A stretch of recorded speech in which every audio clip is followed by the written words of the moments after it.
नमस्कार, आप देख रहे हैं न्यूज 80 और मैं हूं आपके साथ शिवानी शर्मा। उत्तर प्रदेश की राजनीति, मौसम, किसान, अदालत और बड़ी प्रशासनिक खबरों के साथ हाजिर है आज की 15 फटाफट बड़ी खबरें। तो चलिए शुरू करते हैं आज का सुपरफास्ट बुलेटिन।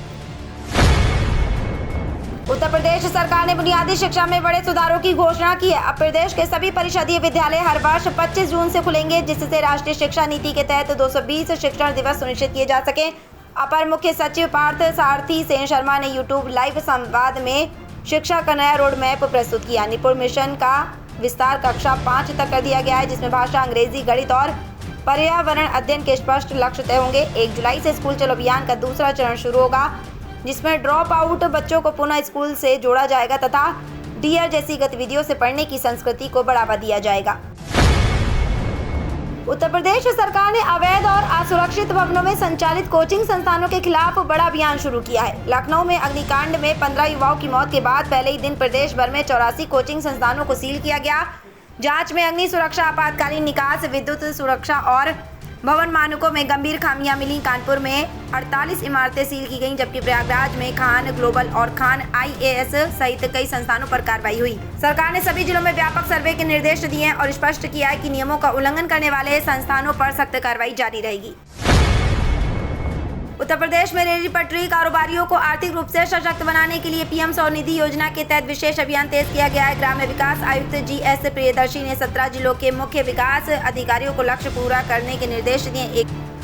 1 जून से 30 जून तक चल रहे इस अभियान का उद्देश्य पात्र लाभार्थियों की पहचान कर उन्हें योजना का लाभ दिलाना है। शासन ने सेंसस टाउन रिपोर्ट और विभागीय सूची के आधार पर लक्ष्य निर्धारित किए। आगरा, गाजियाबाद, मेरठ, वाराणसी समेत कई जिलों में प्रगति धीमी होने पर अधिकारियों को अभियान में तेजी लाने और नियमित रिपोर्ट भेजने को कहा गया है। उत्तर प्रदेश पुलिस में दरोगा भर्ती का इंतजार कर रहे अभ्यर्थियों के लिए बड़ी खबर है। यूपी पुलिस भर्ती एवं पदोन्नति बोर्ड ने SI, नागरिक पुलिस और समकक्ष पदों की शारीरिक दक्षता परीक्षा PET के एडमिट कार्ड जारी कर दिए हैं। अभ्यर्थी आधिकारिक वेबसाइट पर पंजीकरण संख्या और जन्मतिथि के जरिए प्रवेश पत्र डाउनलोड कर सकते हैं। 29 जून से शुरू होने वाली PET भर्ती प्रक्रिया का महत्वपूर्ण चरण है, जिसमें निर्धारित समय में दौड़ पूरी करना अनिवार्य होगा। बोर्ड ने अभ्यर्थियों को समय से सुरक्षा केंद्र पहुंचने, एडमिट कार्ड और पहचान पत्र साथ लाने तथा फिटनेस पर विशेष ध्यान देने की सलाह दी है। उत्तर प्रदेश में खरीफ सीजन की तैयारियों को लेकर मुख्यमंत्री योगी आदित्यनाथ ने सभी संबंधित विभागों को मौसम की अनिश्चितता के बीच सतर्क रहने के निर्देश दिए हैं। अल नीनो के संभावित प्रभाव को देखते हुए कृषि विभाग ने आकस्मिक कार्य योजना तैयार की है। आवश्यकता पड़ने पर उर्द, मूंग, ज्वार, बाजरा और तिल जैसी कम अवधि की फसलों का रकबा बढ़ाया जाएगा। मुख्यमंत्री ने प्रधानमंत्री फसल बीमा योजना का कवरेज बढ़ाने, किसानों को समय पर बीज, उर्वरक, सिंचाई, ऋण और वैज्ञानिक सलाह उपलब्ध कराने पर जोर दिया। साथ ही सिंचाई, पशुपालन और पेयजल प्रबंधन को लेकर भी विशेष निर्देश जारी किए हैं। सपा प्रमुख अखिलेश यादव ने राम मंदिर चढ़ावा चोरी मामले की जांच को लेकर सरकार पर निशाना साधा है। उन्होंने कहा कि FIR के बिना गठित SIT बिना तीर की कमान जैसी है और इससे प्रभावी परिणाम की उम्मीद नहीं की जा सकती है। अखिलेश ने आरोप लगाया कि हर दिन चढ़ावा, चंदा और दान से जुड़ी नई अनियमितताएं सामने आ रही हैं, जिससे श्रद्धालुओं में नाराजगी बढ़ रही है। वहीं SIT ने अपनी जाँच रिपोर्ट सरकार को सौंप दी है, जिसमें कई अनियमितताओं का उल्लेख किया गया है। मामले को लेकर राजनीतिक बयानबाजी तेज हो गई है। उत्तर प्रदेश सरकार में मंत्री और सुभाषपा प्रमुख ओम प्रकाश राजभर ने मध्य प्रदेश के कथित जमीन विवाद को लेकर सपा प्रमुख अखिलेश यादव पर तीखा हमला बोला है। सोशल मीडिया पर जारी एक पोस्ट में राजभर ने आरोप लगाया कि अखिलेश यादव की प्रतिक्रिया उनकी तिलमिलाहट और कथित निवेश से जुड़े हितों को दर्शाती है। उन्होंने MP कैडर के IAS अधिकारी भरत यादव और सपा नेता चंद्रपाल यादव का भी उल्लेख करते हुए कई सवाल। इससे पहले अखिलेश यादव ने मध्य प्रदेश के मुख्यमंत्री मोहन यादव का बचाव करते पूरे विवाद को भाजपा की साजिश बताया था।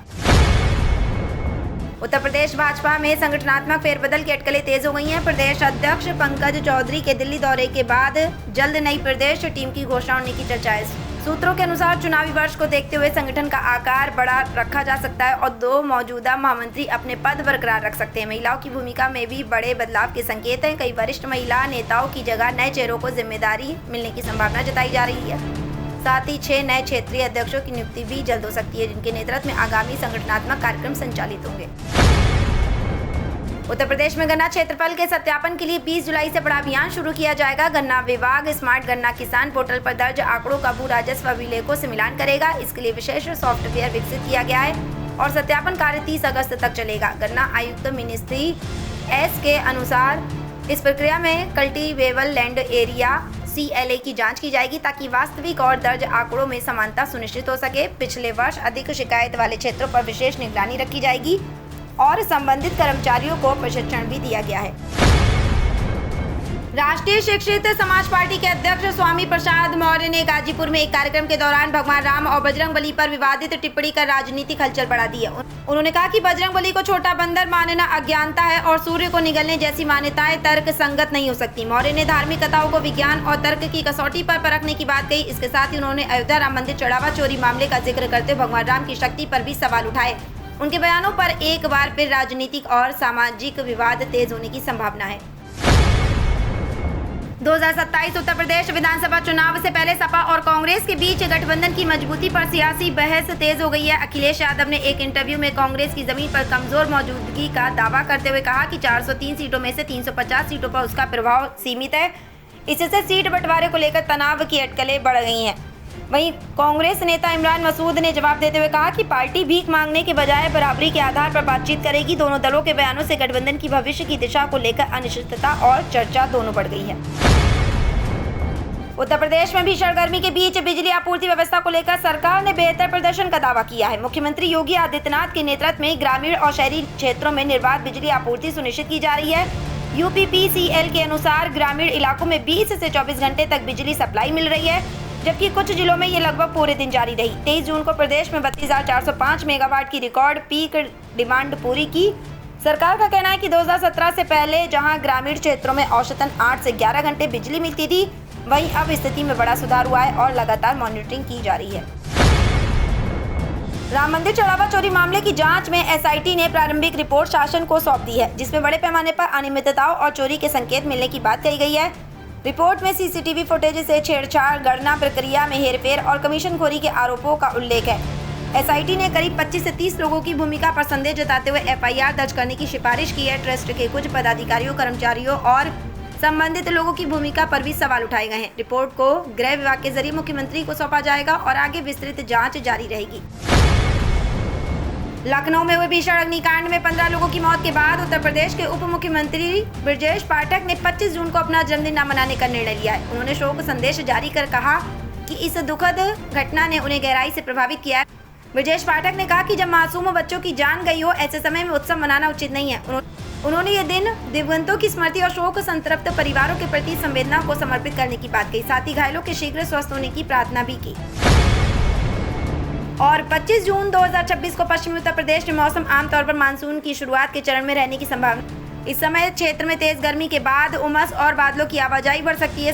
साथ ही कहीं कहीं हल्की से मध्यम बारिश भी हो सकती है। गाजियाबाद, मेरठ, आगरा, सहारनपुर और बरेली जैसे शहरों में दिन के समय तापमान अधिक और शाम तक मौसम में बदलाव देखने को मिल सकता है। हवा में नमी बढ़ने के कारण चिपचिपी गर्मी महसूस होगी।